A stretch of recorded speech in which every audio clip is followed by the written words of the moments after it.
किन नदिएको त मान्छेलाई इन्डियामा ल्याउने अनि के हात गर खडा गर हात के उठाउने मलाई उठाउने होइन हात उठाउने मलाई लु उठा त छोड्नु त जी दिदीले त्यो म त भन्नु न छोड्दिनु होइन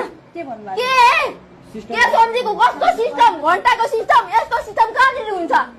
कहिले कसले देखायो यस्तो सिस्टम दिदीलाई चाहिँ भन्नु न कस्तो घर जाम भनेको मेरो पैसा फिर्ता देऊ अनि म जान्छु भनेको सुन्दैछ न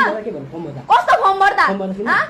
कस्तो फर्म भर्दा दिदीले पनि मलाई भन्नुभयो तपाईँले पनि भन्नुभएको थिएन मलाई भिडियो रेकर्ड गरेको छु भनेर कुनै पनि कम्पनीमा होइन त्यसरी भिडियो रेकर्ड गरेर भन्दैन के अरे फेरि भन्छ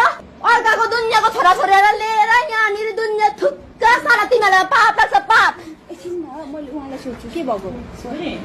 भोलि घर जानु म जाँदैछु मलाई मेरो 16,000 चाहियो अनि मात्र म जान्छु म जाँदिनँ होइन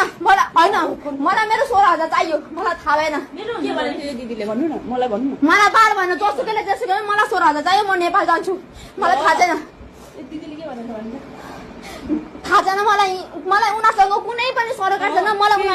मलाई यो कम्पनीको केही पनि मलाई थाहा छैन होइन के भएको भनेर मलाई मेरो 16,000 चाहियो म नेपाल जान्छु मलाई यहाँ आउनु पनि मन थिएन एक त तपाईँले पनि मलाई भन्नुभयो कि भिडियो रेकर्ड गर्ने कुनै पनि कम्पनीमा त्यसरी भिडियो रेकर्ड गरेर पाउँदैन क्या दिदी तपाईँले मलाई ब्ल्याकमेल गरेको छ अनि त्यही माथि फर्मको इन्ट्री गर्दाखेरि मैले त्यहाँनिर लेखेको थिइनँ अरूले लेखेको मेरो साइन मात्र त्यहाँनिर गरेको हो तपाईँलाई लेख्न आउँछ त सबै कुरा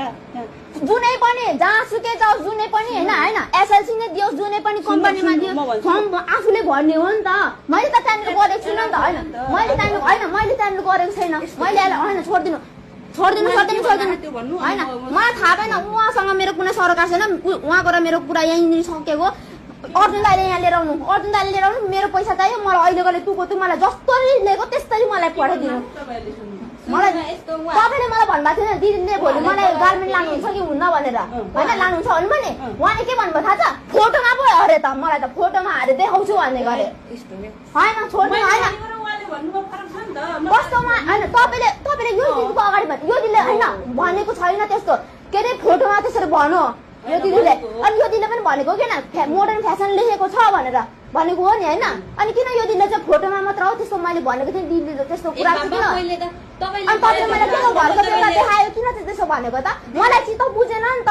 मलाई चित्त बुझेन क्या दिदी बुझ्नुभयो नि तपाईँ पनि मेरै गाउँको हो होइन तपाईँले दुनियाँ कतिजना ल्याउनु भयो मलाई बाल मतलब भएन तर मलाई मेरो पैसा चाहियो क्या मलाई अहिले कहिले मलाई नेपाल मलाई पठाइदिनु पर्यो जसरी मलाई लिएको त्यस्तरी म तपाईँसँग